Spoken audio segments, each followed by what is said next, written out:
যারা আন্দোলন করছেন, পাও ধরছেন, এভাবে আসলে হয় না। এটা আপনাদের অধিকার, অধিকার কিন্তু আইনের মাধ্যমে লড়াই করে নিতে হয়। এটাই আইনজীবীর সবচেয়ে বড় নীতি। যারা আন্দোলন করছেন ন্যায্য আন্দোলন করবেন। পুরো পরীক্ষার সিস্টেম যাতে বাতিল করে নতুন করে ট্রেনিং সিস্টেম যাতে চালু করে। আপনার এটা তো বার কাউন্সিলের ব্যর্থতা। মানুষ তো এআই না যে একটা ক্লিক করবে না সব বলে দিবে।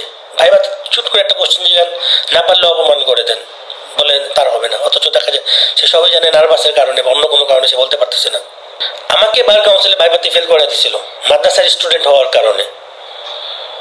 আর ভাইবা পরীক্ষায় ইকুয়ালিটিটা মেনটেন হয় না, এটা পুরো ডিসক্রিমিনেটরি। এবং এখানে একটা অন্যায় সুযোগ সুবিধার একটা স্কোপ তৈরি হয় ভাইবাতে। আসসালামু আলাইকুম রহমতুল্লাহ বরকাতু। এখন প্রায় রাত 2টা বাজে। ফেসবুকে আমাকে অনেকে নক দিচ্ছেন, অনেকে মেসেজ দিচ্ছেন, অনেকে হতাশাগ্রস্ত। বার কাউন্সিলে যারা ফেল করেছে তারা পরামর্শ চাচ্ছেন কি করবেন। অনেকে বলছেন তারা সুইসাইড করবেন, উল্টাপাল্টা এমন কোনো কিছু ভাইবেন না কেউ। আপনারা যারা হতাশাগ্রস্ত, আপনারা জানেন নিশ্চয়ই জ্ঞানী ব্যক্তিরা কিন্তু দুনিয়ার প্রাপ্তিতে আনন্দিত হয় না, এবং তারা কোনো কিছু হারালেও দুঃখিত হয় না, কারণ তারা জানে যে পৃথিবী একদিন বিলীন হয়ে যাবে। পৃথিবীর কোনো কিছুই চিরস্থায়ী নয়। কুন ফায়াকুন, আল্লাহ তাআলা বলবেন কুন হও, এবং ফায়াকুন হয়ে যাবে। শুধুমাত্র মহান আল্লাহ রাব্বুল আলামিন, যিনি মহান ও মহান মহিমার অধিকারী, তিনি চিরস্থায়ী। ওয়ায়াবকা ওয়াজহু রাব্বিকা যুল জালালি ওয়াল ইকরাম। তাই আপনারা মনে রাখবেন, কোনো খারাপ সময় চিরকাল থাকবে না। আপনাদেরকে আজ যা কাঁদাচ্ছে সেটি একদিন শেষ হয়ে যাবে, অবশ্যই শেষ হবে। আপনারা কখনোই আল্লাহর রহমত থেকে নিরাশ হবেন না। আল্লাহ তাআলা বলেন, ইয়া আইয়ুহাল্লাযীনা আমানু, হে ঈমানদারগণ, ইস্তাঈনু, তোমরা আমার কাছে সাহায্য প্রার্থনা করো, বিসসবরি, নামাজ, সবর, ধৈর্য, ও সালাত, এবং নামাজের মাধ্যমে। সুতরাং আমরা ধৈর্য এবং নামাজের মাধ্যমে আল্লাহ তাআলার কাছে সাহায্য প্রার্থনা করি। নিশ্চয়ই আল্লাহ তাআলা অনেক দয়াবান। আল্লাহ তাআলা বলেন, লা তাকুনাতু মির রাহমাতিল্লাহ, তোমরা আল্লাহর রহমত থেকে নিরাশ হইও না। সুতরাং আল্লাহ তাআলার রহমত তোমাদের দ্বারগোড়ায় একদিন এসে পৌঁছাবেই ইনশাআল্লাহ।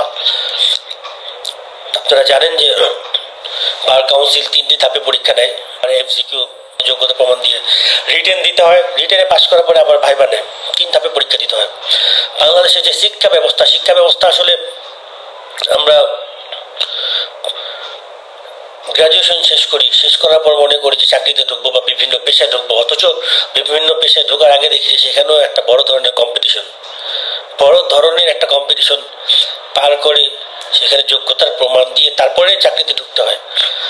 তেমনিভাবে এলএলবি পাস করার পরেও দেখা যায় আরো বড় প্রতিবন্ধকতা এই বার কাউন্সিল করে উত্তীর্ণ করার পরে অ্যাডভোকেট হতে হয়। আসলে আমাদের জীবনটাই একটি ধাঁধার মধ্যে পড়ে গেছে। জীবনের কষ্ট যেন শেষই হতে চায় না। বাংলাদেশের যে শিক্ষা ব্যবস্থা, বিশেষ করে বার কাউন্সিল যে অ্যাডভোকেট হওয়ার যে পদ্ধতি, এটা চেঞ্জ করতে হবে, পরিবর্তন করতে হবে। আমরা যারা ইংল্যান্ডে পড়াশোনা করেছি, আমাদেরকে কিন্তু 9 মাসের ট্রেনিং দেওয়া হয়েছে। ব্যারিস্টার আমরা যারা হয়েছি, সেখানে ড্রাফটিং, চিফ, ক্রস সবকিছু শেখানো হয়েছে। অথচ বাংলাদেশে এখনো একাডেমিক স্টাইলে পরীক্ষা নিচ্ছে। এগুলো তো ভাই আমরা ইউনিভার্সিটিতে দিয়ে আসছি। এগুলো আবার এখানে এমসিকিউ নিচ্ছেন, আবার রিটেন নিচ্ছেন, তার মধ্যে আবার ভাইবা নিচ্ছেন। মানে কি? আবার একই কোশ্চেন ভাইবা তো জিজ্ঞাসা করছে। ভাইবা তো হবে প্র্যাকটিক্যাল এন্ড ভাইবা। কোর্টে কিভাবে প্র্যাকটিস হয়, কি হয় না হয়, এটার উপরে আপনারা ভাইবা নেবেন। কিন্তু না, একটা ওপেন এন্ডেড কোশ্চেন, যা মনে তাই জিজ্ঞাসা করতেছেন ভাইবাতে। কাউকে 10টা কোশ্চেন জিজ্ঞেস করেন, কাউকে 5টা জিজ্ঞেস করেন, কাউকে জিজ্ঞাসা করেন না। ঢাকা ইউনিভার্সিটির কথা শুনলে বলেন ঠিক আছে ভালো করে প্র্যাকটিস করেন। তাহলে এটা তো একটা বড় ধরনের ডিসক্রিমিনেশন। আপনারা কিভাবে মানদণ্ড নির্ধারণ করছেন যে কে ভালো স্টুডেন্ট, কে পাস করার যোগ্য, কে যোগ্য না? ভাইবা তো পুরো ভাবতাবাজি আমার মধ্যে। মানে একটা রাজা বাদশার মতো একটা হিসাব কিতাব, যে আপনারা যাকে দয়া মায়া করে পাস করাবেন সে পাস করবে, আর কেউ পাস করতে পারবে না। আপনি কাউকে তুচ্ছ-তাচ্ছিল্য করছেন কোশ্চেন না পারার কারণে। মানুষ তো এআই না, রবট না। আপনারা একদিকে 7টা সাবজেক্ট একসাথে পরীক্ষা নিচ্ছেন, এটা তো কোনো সিস্টেম হতেই পারে না। মানুষ তো এআই না যে একটা ক্লিক করবে না সব বলে দিবে। ভাইবা চুট করে একটা কোশ্চেন জিজ্ঞান, না পারলে অপমান করে দেন, বলেন তার হবে না। অথচ দেখা যায় সে সবাই জানে নার্ভাসের কারণে বা অন্য কোনো কারণে সে বলতে পারতেছে না। অথচ অনেকে ভাইবাতে আপনারা প্র্যাকটিস রিলেটেড কোনো কোশ্চেনই জিজ্ঞেস করেন কিন্তু খুব কম। আসলে এভাবে হয় না। আর ভাইবা পরীক্ষায় ইকুয়ালিটিটা মেনটেন হয় না, এটা পুরো ডিসক্রিমিনেটরি। এবং এখানে একটা অন্যায় সুযোগ সুবিধার একটা স্কোপ তৈরি হয় ভাইভাতে, তদবিরের বা বিভিন্ন ধরনের হয় কি স্কোপ তৈরি হয়, তদবির হয় কি হয় না সেটা পরের বিষয়, তেমন সুযোগ থাকবেই কেন। আমাকে বার কাউন্সিলে ভাইভাতে ফেল করে দিছিল মাদ্রাসার স্টুডেন্ট হওয়ার কারণে, কিন্তু আল্লাহর রহমতে আমার সেই খারাপ সময়টাও চলে গেছে। আমি প্রায় 2-3 মাসের মতো পাগলের মতো এদিকে ওদিক ছোটাছুটি করছি, কিছু বুঝতে পারতেছিলাম যে কি করবো। আমার লাইফে আমি জীবনে ফেল করিনি, অথচ বার কাউন্সিল আমাকে ভাইভাতে ফেল করে দিছে। তারপরে আল্লাহর রহমতে এখন আমি অ্যাডভোকেট হয়েছি আলহামদুলিল্লাহ। সো আপনারাও যারা কষ্টে আছেন, দুঃখে আছেন, আপনাদের এই খারাপ সময় চলে যাবে ইনশাল্লাহ। আর যারা আন্দোলন করছেন পাশ করা দেওয়ার ব্যাপারে, আপনারা আন্দোলন করবেন বার কাউন্সিলের যাতে পরীক্ষার সিস্টেমটাই চেঞ্জ করে, ভোকেশনাল ট্রেনিং যাতে দেয়। ভারতে পাকিস্তানে ওখানেও কিন্তু মুড কোর্টের মাধ্যমে ট্রেনিং দেওয়া হয়, বাংলাদেশে কিন্তু মুড কোর্ট তেমন একটা বাধ্যতামূলক না, এবং এখানে ওই তেমন ট্রেনিংও দেওয়া হয় না। এবং ওই যে 6 মাসের যে পিপিলেজের কথা বলা আছে এগুলোকে শুধু জাস্ট কাগজে কলমে, এবং সিনিয়ররা তেমন কিছু শিখায়ও না, কারণ শিখাইলে তো আপনি সব জেনে যাবেন, তাহলে সিনিয়রদের দাম থাকবে না, তারা এমন মনে করে আর কি সিনিয়ররা। আর তাছাড়া বাংলাদেশে আমরা অনেকে মনে করেন যে একটা ডিবেট করে সবসময় যে উকিল ভালো না ব্যারিস্টার ভালো, অনেকে মনে করেন টাকা থাকলে ব্যারিস্টার হওয়া যায়, হ্যাঁ, তারপরে ওই ভুগিচুগি মুক্ত, কিন্তু আসলে তেমন না।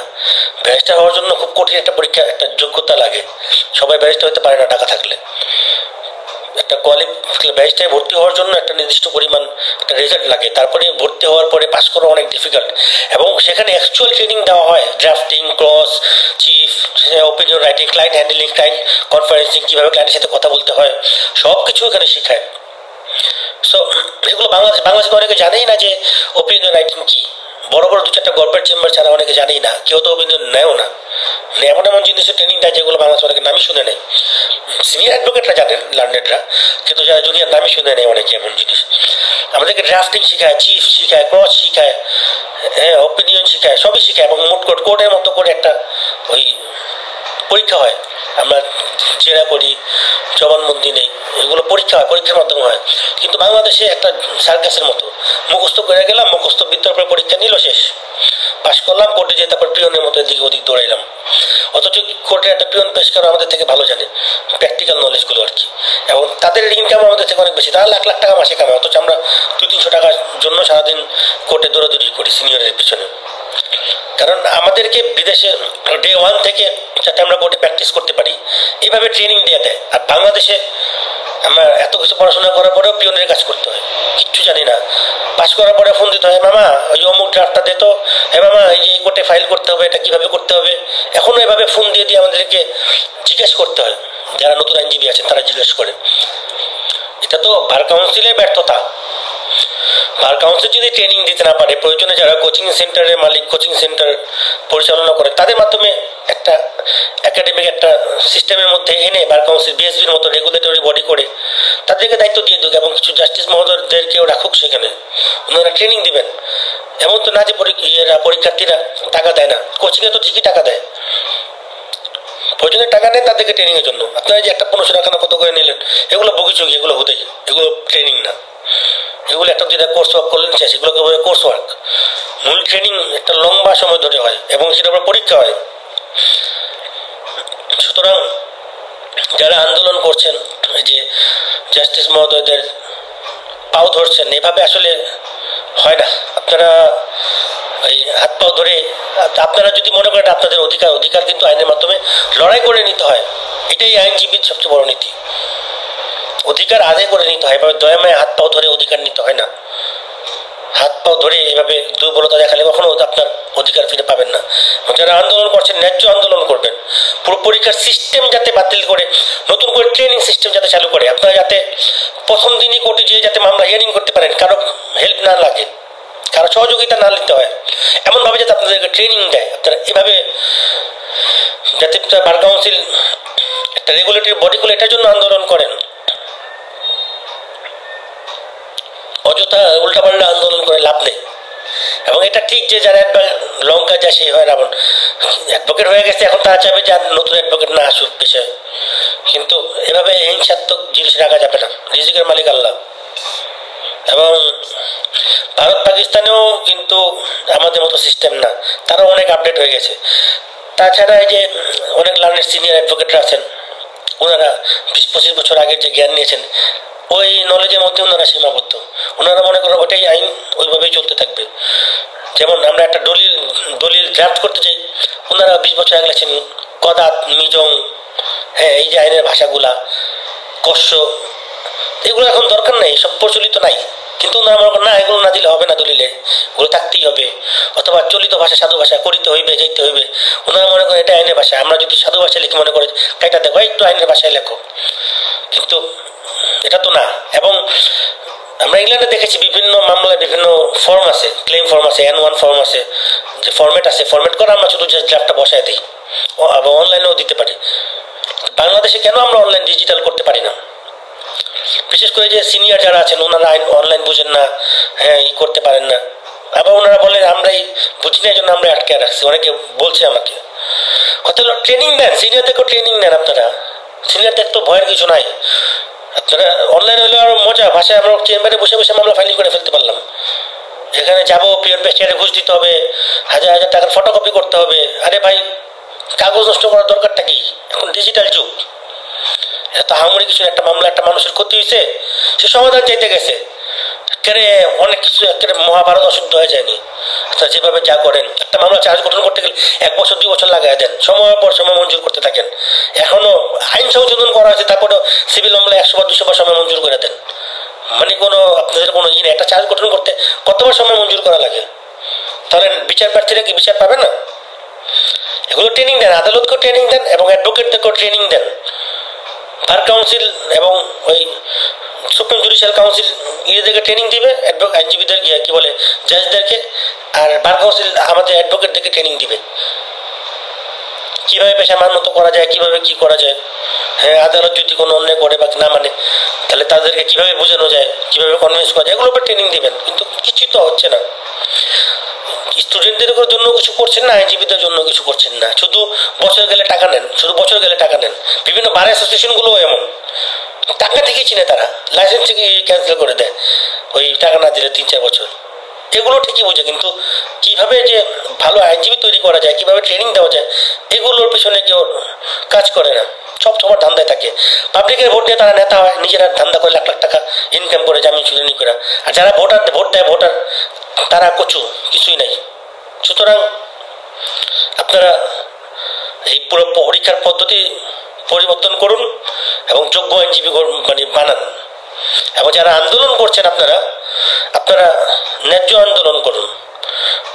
পুরো সিস্টেমটা যাতে ট্রেনিং সিস্টেমটা পরিবর্তন করে, পরীক্ষার ভোকেশনাল ট্রেনিং সিস্টেম যাতে চালু করে, যাতে আপনাদেরকে প্রপার ট্রেনিং দেওয়া হয় কীভাবে মামলা পরিচালনা করতে হয়, এবং সেটার উপরে পরীক্ষাও হবে এমন সিস্টেম চালু করেন। একদিনে 7টা পরীক্ষা, এটা কি মানে 7টা সাবজেক্টের পরীক্ষা, মানে এটা হইলো কিছু?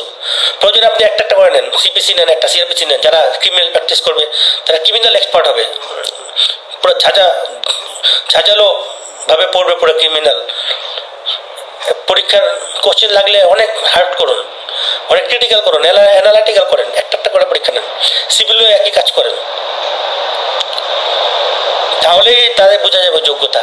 এবং ওই ট্রেনিং বেস কোশ্চেনও নেন, জেরা করান, জবানবন্দি নেন, এগুলোতেও 5 মার্ক রাখেন। ওপিনিয়ন রাইটিং সব শিখান, এগুলো এডিআর টেডিআর এগুলো সব কিছু শিখান। সুতরাং আন্দোলন হতে হবে বার কাউন্সিলের পুরো পরীক্ষার সিস্টেমটা চেঞ্জের জন্য। এমন না আমি পাশ করে চলে গেলাম আন্দোলন করে পরের ব্যাচগুলো আমার রাখা, এমন না। সবার ভালোর জন্য কাজ করতে হবে এবং সবাই মিলে একত্রে কাজ করতে হবে। আমরা কিন্তু একই ফ্যামিলির মেম্বার। আমরা আইনজীবীরা যদি ভুল করি, যারা বিচার প্রার্থী তাদের উপর জুলুম হয়ে যাবে। সুতরাং জুলুমকারীকে আল্লাহ তাআলা পছন্দ করেন না। আমরা এমন কোনো কাজ করবো না যাতে জুলুম হয়ে যায়। আর আমরা আইনজীবীরা যদি ভুল করি, একটা পরিবার নিঃশেষ হয়ে যাবে আমাদের ভুলের কারণে। আমরা যদি ঠিকমতো ট্রেনিং দেওয়া না হয় আমাদেরকে, আমাদের ভুল করাটা স্বাভাবিক। আর আমাদের ভুল করলে অনেক পরিবার ক্ষতিগ্রস্ত হয়ে যেতে পারে। সুতরাং এগুলো করা যাবে না।